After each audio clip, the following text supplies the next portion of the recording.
চৌধুরীরা fire service এসেছেন এবং তার আরও 1 ঘন্টা পরে বায়েজিদ থানার ফায়ার সার্ভিস এসেছেন এবং অনেকক্ষণ পরে এখানে আমরা আমাদের সীতাকুণ্ড থানার আমাদের ইউএনওর সাথে উপজেলা নির্বাহী অফিসার আমাদের সম্মানিত জনাব ফখরুল ইসলাম উনি খবর পেয়ে সাথে সাথে উনি এখানে ঘটনা দেখতে এসেছেন।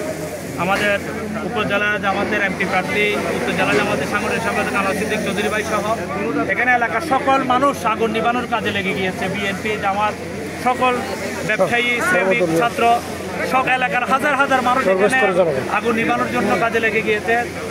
এই অগ্নি যারা ফায়ার সার্ভিসের লোক এসেছে তাদেরকে সহযোগিতা করেছে। আমাদের উপজেলা নির্বাহী কর্মকর্তা মহোদয় আগুনের খবর শুনে ছুটে এসেছেন এবং আমি নিজেও পথে ছিলাম। আগুনের খবর শুনে এই জায়গাতে আর না আসে পারলাম না, আমি নিজেও এখন আমাদের এই উপজেলা নির্বাহী কর্মকর্তা জনাব ফখরুল ইসলাম মহোদয় ছুটে এসেছেন, ওনার কাছ থেকে আমরা জানাই। হ্যাঁ, ধন্যবাদ। আমরা এখানে অগ্নিকাণ্ডের ঘটনা শোনার পরপরই আমি আমাদের যে পার্শ্ববর্তী যে কুমিরা ফায়ার স্টেশন সেখানে জানিয়েছি, তাদেরকে বলেছি দ্রুত ঘটনাস্থলে গিয়ে প্রয়োজনীয় ব্যবস্থা গ্রহণ করার জন্য।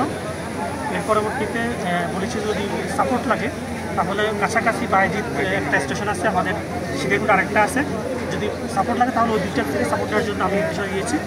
সে মোতাবেক আমাদের বায়েজিদ থেকে একটা টিম এসেছে, ওনারা জানিয়েছেন যে এটাতে যথেষ্ট, আমাদের সীতাকুণ্ড আসা লাগবে না।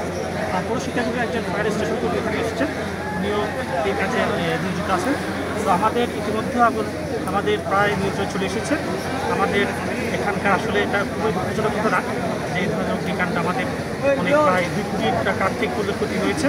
তো আমরা তাৎক্ষণিকভাবে ঘটনা শোনার পর তাৎক্ষণিকভাবে আমরা ব্যবস্থা নিয়েছি।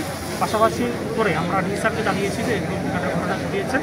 আমাদের একজন মাননীয় উপদেষ্টা রয়েছেন বর্তমানে হাটহাজারীতে, উপদেষ্টা মহোদয় বুঝ দিয়েছেন যে আসলে এটা কী হয়েছে ঘটনা জানার জন্য। আমি ইস্তারকে স্যারকে বলেছি যে এখানে একটা অগ্নিকাণ্ড ঘটেছে।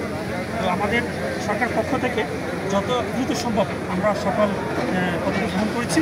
তারপরে যেহেতু একটা ক্যালামিটি হয়ে গেছে, এটা আসলে দুঃখজনক। তো আমরা আশা করি সামনের দিকে আমাদের এই ধরনের ক্যালামিটি যেন না হয় সে বিষয়ে আমরা সচেতন থাকবো। ধন্যবাদ।